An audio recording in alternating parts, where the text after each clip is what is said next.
The large hall was sparsely filled, calling to question the importance of the matter at hand, the International Day for Anti-Corruption, to relevant institutions, civil society groups and Nigerians.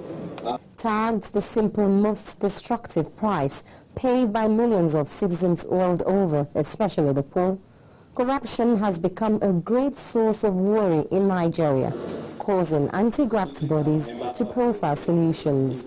Integrity plans must be part of the way of doing business in public establishments. Ethical codes and procedures must be deployed and enforced. This will ensure service delivery, increase public confidence, and get citizens involved in the fight against corruption. It is estimated that each year, over $1 trillion is paid as bribes. These are figures that should not be accepted, should not be tolerated, should be fought against at all times.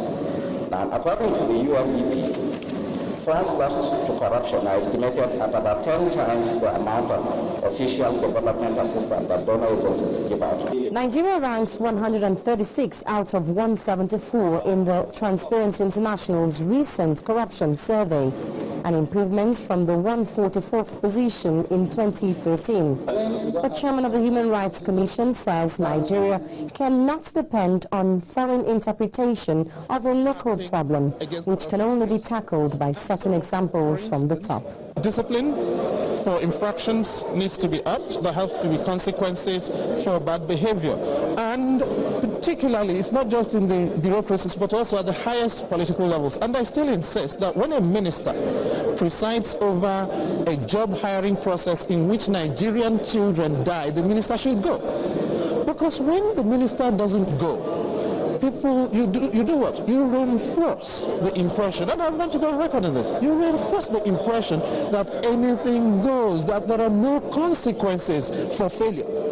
And when there are no consequences for failure, you cannot be serious in saying you're fighting corruption. It is said that corruption oils the wheels of many other damaging crimes.